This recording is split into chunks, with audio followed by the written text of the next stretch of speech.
eu lerei para nós o Salmo 84. Salmo 84, que diz assim: Como amáveis são os teus tabernáculos, Senhor dos exércitos. A minha alma suspira e desfalece pelos átrios do Senhor. O meu coração e a minha carne exultam pelo Deus vivo. O pardal encontrou casa, e a andorinha ninho para si, onde acolhe os seus filhotes. Eu encontrei os teus altares, Senhor, Rei meu e Deus meu. Bem-aventurados, Senhor, os que habitam em tua casa, louvam-te perpetuamente. Bem-aventurado o homem cuja força está em ti, em cujo coração se encontram os caminhos aplanados, o qual, passando pelo vale árido, faz dele um manancial, de bênçãos o cobre a primeira chuva. Vão indo de força em força, e cada um deles aparece diante de Deus. Senhor Deus, escuta minha oração, presta ouvidos, ó Deus, a minha súplica. Olha, ó Senhor Deus, escudo nosso, e contempla o rosto do teu servo, pois um dia, nos teus átrios, na tua intimidade, vale mais do que 1000. Prefiro estar à porta dessa dimensão de acolhimento no teu amor, a permanecer nas tendas, por mais luxuosas que fossem, se nelas houvessem perversidade. Porque o Senhor Deus é sol, o Senhor Deus é escudo, o Senhor dá graça, o Senhor dá glória. Nenhum bem sonega aos que andam retamente em fé em sua presença. Ó Senhor, feliz o homem que em ti confia. Este era um dos salmos dos peregrinos, salmo da jornada, para aqueles que caminhavam anualmente de suas casas até ao templo em Jerusalém.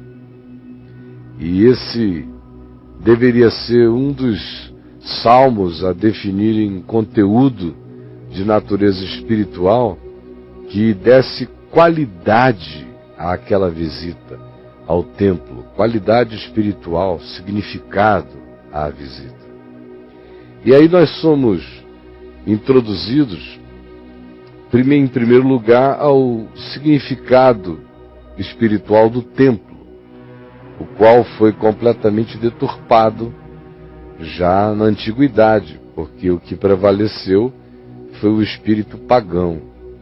O templo deveria ser uma arquetipia que nos fizesse botar o pé dentro de um determinado ambiente que se nos tornasse, pelo encantamento, pela fé, pelo amor, pela mística, uma renovação no coração da ideia e da certeza de que tudo mais à volta é passageiro, mas que existe uma morada para todos nós, para além dessa morada aqui. Existe um ambiente de louvor, de adoração contínua, para além daquilo que acontece no imediato da vida. Esse era o espírito do templo. Ele não era a casa de Deus, para Deus morar naquele lugar, como Deus mesmo disse, não cabe nem no universo e nos multiversos, quanto mais na casa que vocês construíram para mim, eu só habito com o quebrantado e contrito de coração. Portanto, o templo sempre foi e sempre será o meu coração. E aquela construção ali na antiguidade era para dar concreção a esse espírito e a essa certeza de que nós todos andamos na direção da casa do Pai. Essa é a significação dessa jornada, dessa peregrinação que nós estamos fazendo.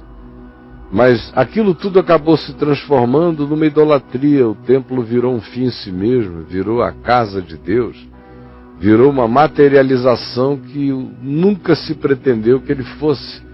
Ele deveria ser uma espécie de arquétipo dimensional para a gente entrar e a mente ter apenas a visibilização da convicção interior de que nós estamos todos andando na direção dessa assembleia dos primogênitos arrolados nos céus, e que todos nós fazemos parte de uma convicção espiritual profunda de que a nossa vida existe para ser adoração, louvor, glória, exultação, experiência absolutamente indizível de Deus.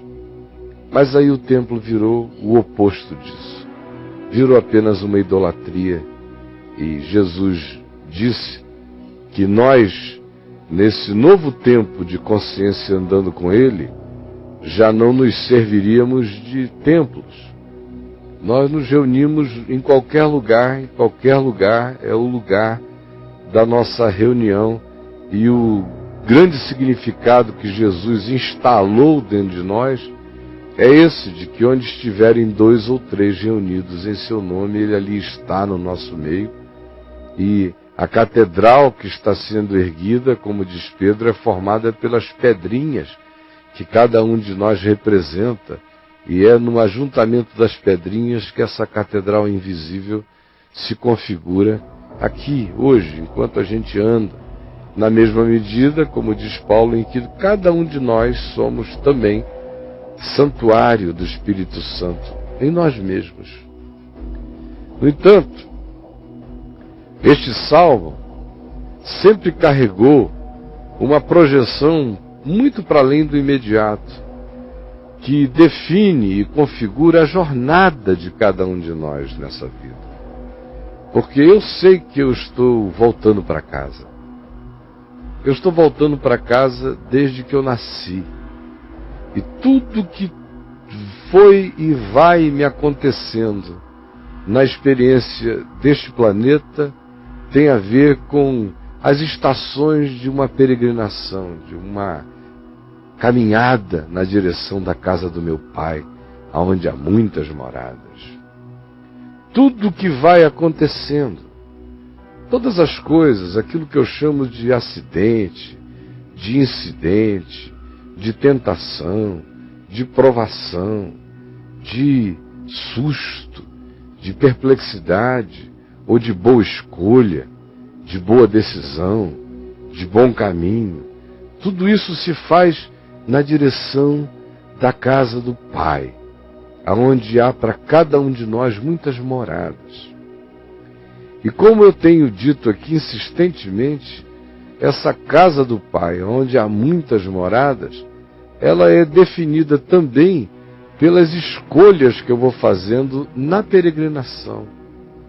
Cada um de nós vai construindo enquanto anda os perfis, ainda que pálidos, mas os perfis do que almeja em Deus, do que deseja em Deus. De modo que eu estou escolhendo todo dia material para minha morada eterna. Ainda que as minhas escolhas no presente não se manifestem nem de longe de modo absoluto, tudo é parcial, tudo é relativo, conforme relativa é a nossa experiência neste corpo de morte. No entanto, as escolhas que eu vou fazendo já designam o tipo de morada, de ambientação que eu quero de modo absoluto para mim, na mesma medida em que, ainda que de forma relativa, eu vou edificando o santuário interior do meu ser com as escolhas deste material, de modo que quem eu sou será projetado e potencializado na perspectiva do que me seja infinito em percepção, a eu me tornar tal realidade que parte desse patamar que eu escolho deliberadamente todo dia, ser material a constituir minha vida, meu coração, meu olhar, minhas decisões, meus sentimentos, meu amor.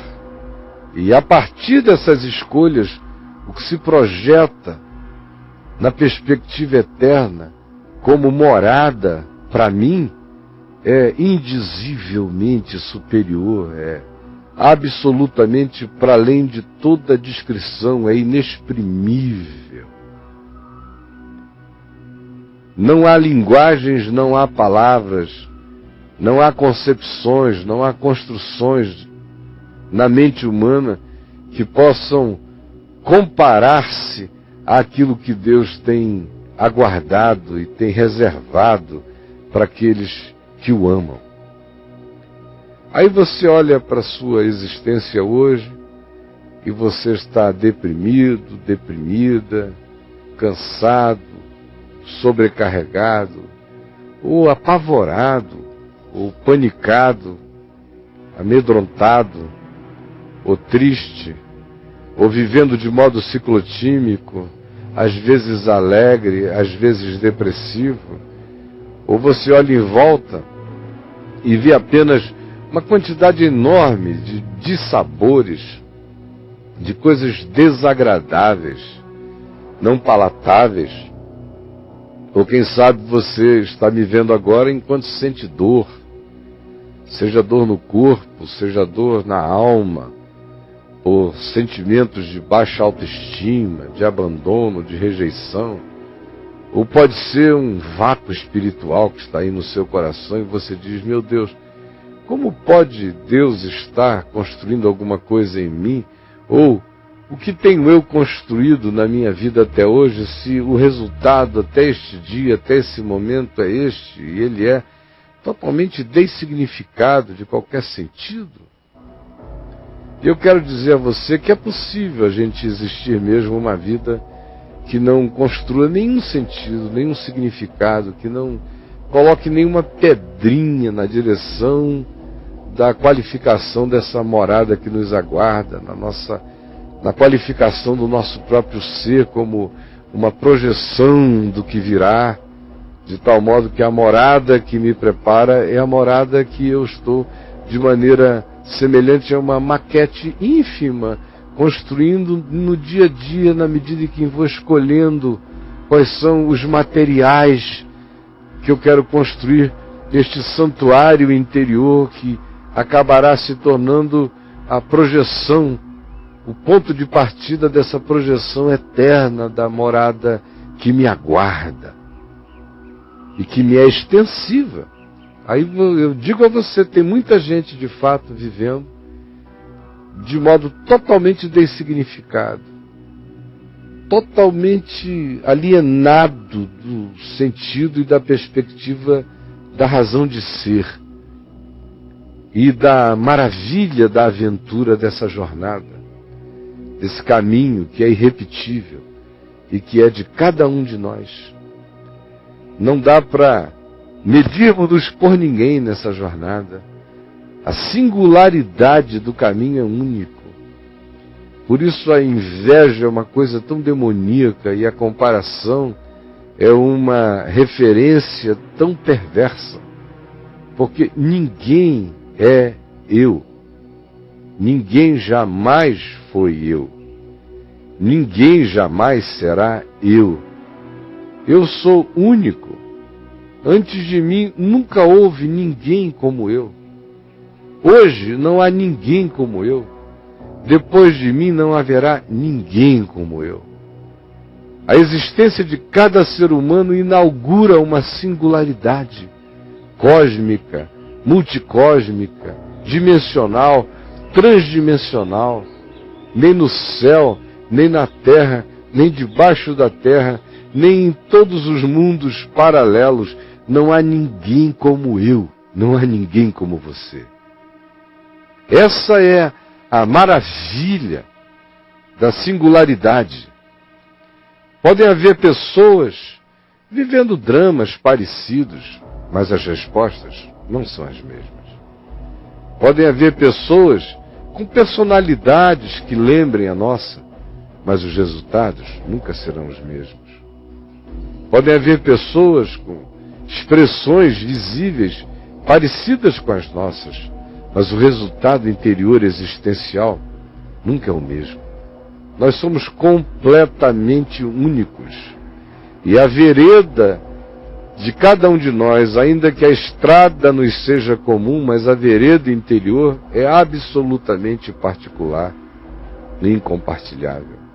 A vereda do marido ao seu lado, ainda que vocês compartilhem a mesma graça comum de vida, não é semelhante à sua. A dele é a dele, a sua é a sua.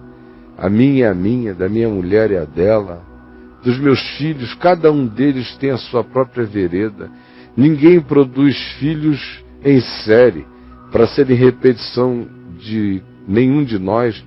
Até os nossos filhos são seres completamente únicos, singularizados e diferenciados de nós em todos os níveis, perspectivas e resultados.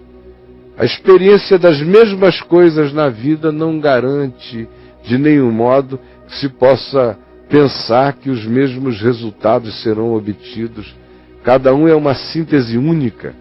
Cada um faz a sua própria suma de ser, por tudo que vai processando na existência. Cada um de nós, por isso, tem um nome que ninguém conhece, que só Deus conhece, e aquele que um dia o vier a receber. Aqui no Salmo que nós lemos, se fala, portanto, no início, que quem anda genuinamente nessa peregrinação tem que aprender a ter, não como uma obrigação, mas como um privilégio de ser, essa expectativa maravilhosa, transcendente em relação a penetrar aquilo que nos penetrou, a entrar nessa ambiência que já entrou em nós, mas que deve se expressar em nós com a consciência de quem está viajando na direção desse lugar amabilíssimo, dessa dimensão de amor, de consciência em Deus, que nos faça dizer quão amáveis são esses tabernáculos, Senhor, essas moradas. A minha alma suspira, a minha alma desfalece de desejo de entrar nessa plenitude. O meu coração e a minha carne hoje aqui exultam pela experiência do Deus vivo em mim. E eu olho em volta e vejo o pardal fazendo a sua casinha, a andorinha, um ninho para si, onde ela acolhe os seus filhotinhos. Eu quero dizer que é a tua presença, Senhor, que para mim significa esse acolhimento absoluto, porque tu és o meu Senhor, o meu Rei, o Deus meu. Felizes, portanto, são aqueles que têm a tua casa em seus corações e que pela fé habitam a realidade dessa morada eterna, diferenciada e singular que tu tens reservado para cada um de nós. Bem-aventurados os que no caminho já te louvam perpetuamente, porque louvar-te-ão para sempre no coração. E bem-aventurado é aquele ser humano cuja força tem sua fonte em ti, cuja força está em ti, que tem em ti aquela realidade pulsante que anima o todo da existência.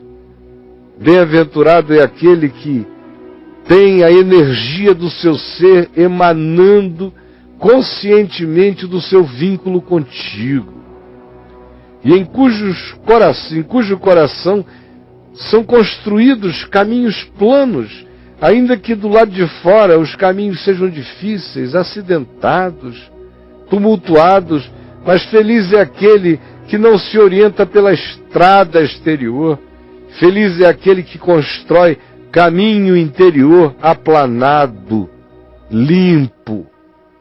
Esse, mesmo na estrada, passando por um vale árido, ou mesmo na experiência da sua interioridade atravessando o vale da sombra da morte, ou um deserto, porque a força dele está em ti, porque ele anda tocado e pastoreado pela amabilidade da tua vocação, com a sua alma suspirando por ti, com o coração exultante em ti, tendo-te como ninho, o pouso, o acolhimento dele, não tendo nenhuma outra referência para além de ti, e que já carrega a tua casa no coração e anda consciente da transitoriedade da sua jornada neste mundo, e faz isso com o coração cheio de louvor.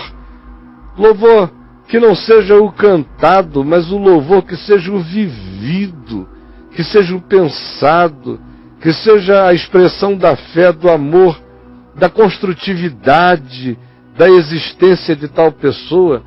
Essa pessoa é feliz. Ela se alimenta da força que vem de ti. No coração dela ela tem caminhos que se fazem cada dia mais límpidos, simples e planos. E passando pelo vale árido, faz de cada vale árido um manancial de vida. E vê que a contradição de hoje vai ser invadida pela graça divina, porque de bênçãos cobrirá tal vale árido a primeira chuva da bondade de Deus, que se renova e que volta, e que volta, e que volta, e que volta para sempre, regando o nosso caminho, transformando desertos em mananciais. Esses vão indo de força em força, de uma força cuja fonte está em ti e que cresce. Por isso gloriemo-nos nas próprias tribulações, sabendo que a tribulação produz força, produz perseverança, produz experiência, produz esperança. Vão indo de força em força, de força em força. E aí cada um deles aparece diante de Deus. Pá!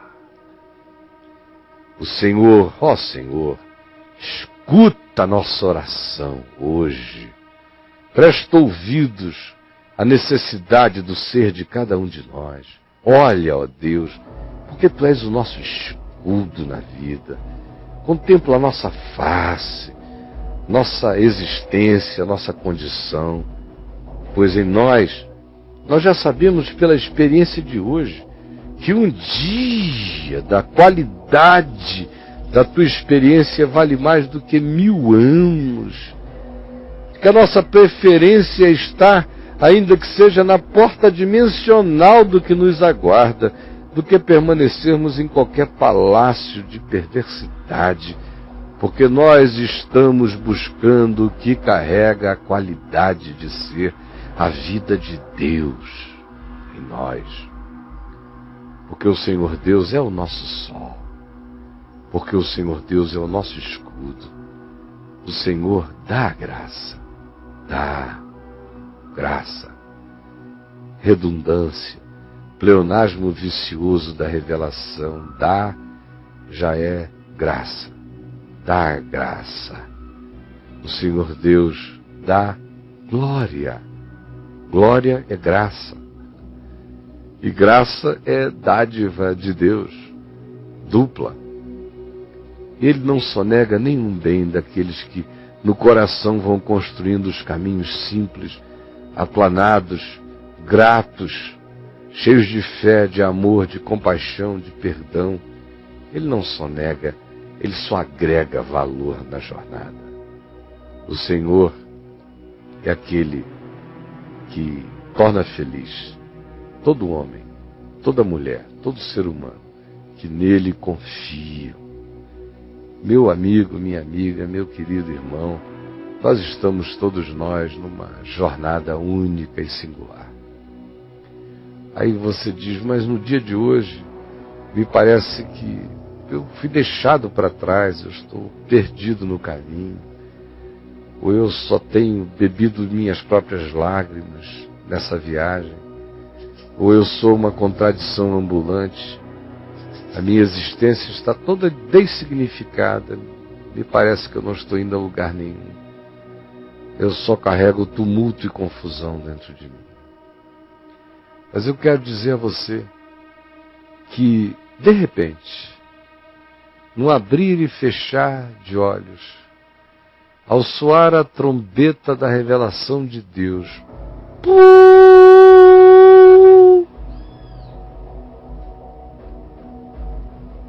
algo de repente pode virar dentro de nós. Assim, de uma hora para outra, as coisas podem virar dentro de nós. Às vezes a gente vai andando na direção de algo totalmente dessignificado e algo acontece. Às vezes é algo até chocante, algo doído, algo pesaroso, algo frustrante. E é por tal situação que subitamente, ou por tais situações que subitamente nós somos invadidos por uma outra percepção, véus são rasgados, crostas em nós são quebradas e de repente o nosso ser emerge, aparece para a luz de Deus e tudo muda. Outras vezes é a intervenção dessa palavra de Deus que chega como espada, que quebra as proteções da morte contra a vida em nós e nos abre para sermos engravidados pela consciência de Deus, pelo amor de Deus, pela graça de Deus. De repente a gente começa a parir milagre, misericórdia, bondade. E a nossa vida entra em processos de metamorfose, às vezes dá saltos quânticos e a gente de repente abre os olhos e diz, como é possível que tanta coisa desagradável tenha contribuído tão subitamente para o bem daqueles que, apesar de todas as fraquezas e dores e contradições, amam a Deus e dizem, eu quero a amabilidade da tua presença, eu quero o aconchego do teu peito, eu quero pousar no teu colo, eu quero me aninhar na tua graça, eu quero me renovar e eu quero que a tua força seja a fonte do meu ser e que eu caminhe de força em força, de esperança em esperança, um dia depois do outro, tendo a mente cheia de adoração, de louvor, de convicção sobre a transitoriedade da presente ordem de coisas e também do privilégio de ir sendo esculpido pela mão maravilhosa da tua graça, dia a dia, naquilo que dói, naquilo que alegra, naquilo que frustra, naquilo que nos esperança. Tu vais nos trabalhando num processo contínuo, misterioso, maravilhoso, de modo que não há nenhum caminho pessoal particular que te seja desprezível. Não há nenhuma jornada, por mais tenebrosa que tenha sido, que nas tuas mãos não possa ser mudada. Não há nenhuma vereda, por mais tortuosa que tenha se manifestado, que em tua presença não possa ser iluminada e direcionada na perspectiva de que, de repente, inicie-se a construção do significado consciente, ainda que esteja transcendentemente para além de tudo que a gente possa pedir, pensar ou imaginar ou conceber, mas de repente a gente vislumbra que o milagre aconteceu e que a nossa vida foi significada pela presença de Deus. Meu irmão, minha irmã, eu sei que tem muita gente vivendo, como eu já descrevi até agora, querendo tatear e pegar um sentido.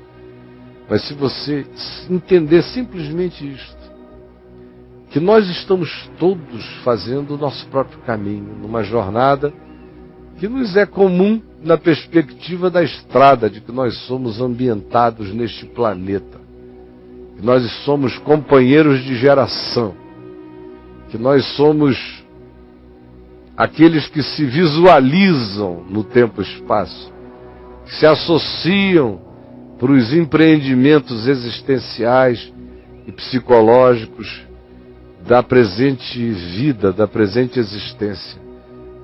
Mas se nós soubermos também que existe uma jornada pessoal e particular, e que nela cada um de nós vive a solidão desse caminho, e que nele está a presença de Deus, e que as escolhas que a gente está fazendo aqui são essas que vão erigindo esse ambiente na morada do Pai, onde há muitas moradas com singularidade para cada um de nós, e que eu já sou hoje construído na direção dessa construção, neste pequeno tabernáculo, eu já estou sendo edificado na direção desse edifício eterno que me aguarda.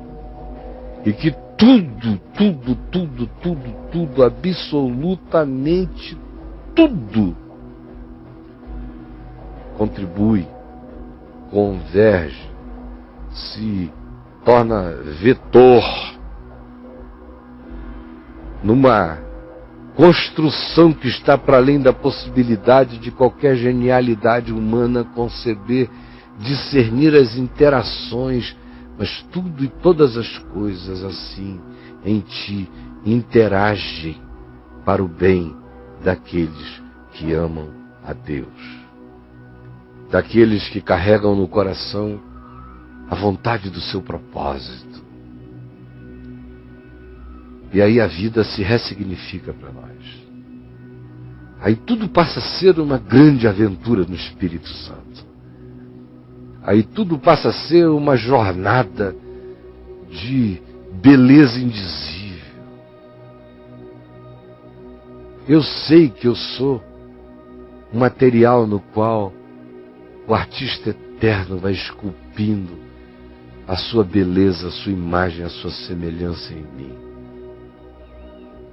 E não é na minha exterioridade, é nesse homem interior que se renova de dia em dia, ainda que esse homem exterior envelheça e se corrompa, o de dentro se renova.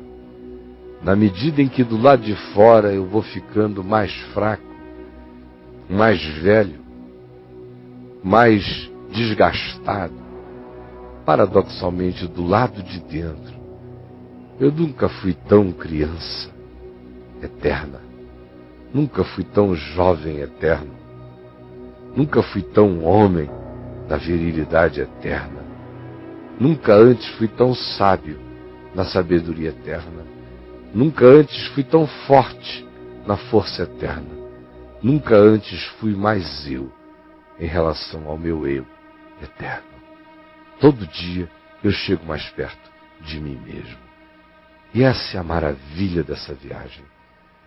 Este é o convite do Evangelho.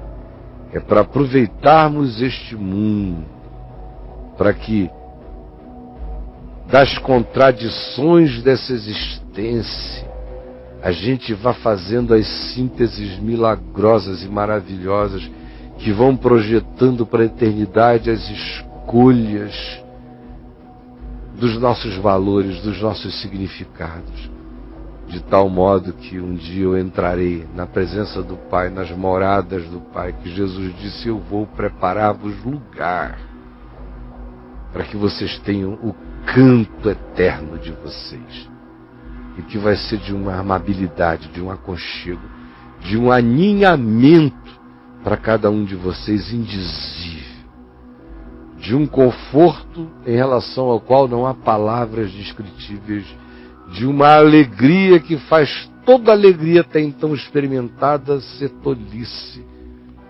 Mas vocês saibam disso. E enquanto isso vão transformando desertos em mananciais. vão fazendo açudes nos sertões da existência, vão ajardinando com as chuvas da bondade de Deus o tempo presente.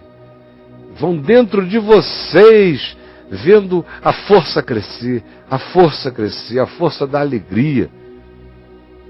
Porque aqui mesmo no Salmo se nos diz que a alegria do Senhor é a nossa força. Não são as gargalhadas de Deus, são as alegrias de Deus, as exultações no Espírito Santo. Como diz o escritor de Hebreus, a exultação da esperança. Essa exultação da esperança em nós é que nos dá força para enfrentar tudo. E à medida em que a gente anda, a gente fica mais forte. E os inimigos vão ficando mais frágeis, porque o coração vai caminhando de força em força. E cada um desses aparecerá, chegará diante de Deus. Cada um. Como Jesus disse, ninguém se perderá das minhas mãos, e eu tampouco a ninguém lançarei fora. Senhor Jesus, eu quero te pedir que esta palavra da esperança, da graça, da glória, do desafio, de que nós não percamos a exultação da esperança, a perspectiva do eterno a animar-nos no tempo. Eu te peço que esta palavra que busca tirar-nos do alimentarmos-nos com o pó da presente existência e colocar as nossas ambições naquilo que é glória sem fim. Eu te peço que ela tenha encontrado um lugar de acolhimento transformador do coração de cada pessoa. Que ela tenha sido injetadora de metamorfose, de transformação, de compreensão, de entendimento, de renovação da esperança. Pelo amor do teu nome eu peço que seja assim. E que nós não fiquemos com o olhar embotado nem turvo. E que na jornada nós não fiquemos olhando apenas para os nossos próprios pés, mas permite que exultemos e vejamos que o Senhor é sol e é escudo. E coloquemos o nosso olhar para além do imediato, para que no nosso coração sejam construídos os caminhos simples e as veredas boas. E aí não importa em que estrada estejamos andando, o caminho será nosso. Como únicos nós somos diante de Ti. Por favor, realiza o benefício desse entendimento no coração de cada pessoa. É o que eu te peço hoje. Em nome de Jesus. Amém.